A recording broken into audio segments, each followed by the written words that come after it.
Trump to meet on sidelines of G7 summit in France amid attack on Indian seafarers in Hormuz. Indian Prime Minister Narendra Modi and U.S. President Donald Trump will be meeting in France at the G7 summit scheduled next week, said a senior U.S. administration official on Saturday.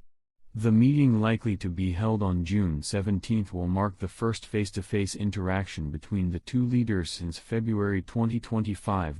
Trump is also expected to hold bilateral meetings with several world leaders during the summit.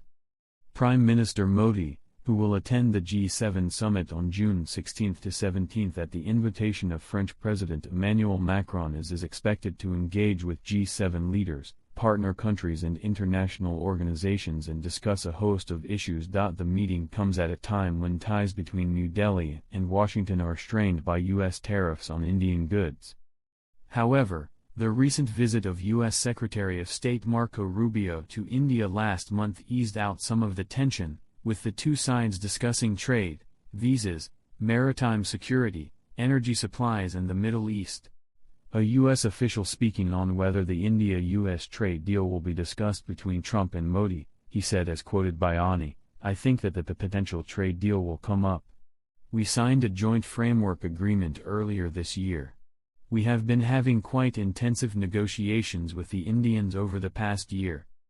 Trump-Modi meeting also comes amid recent U.S. attacks on several oil tankers carrying Indian sailors off the coast of Oman.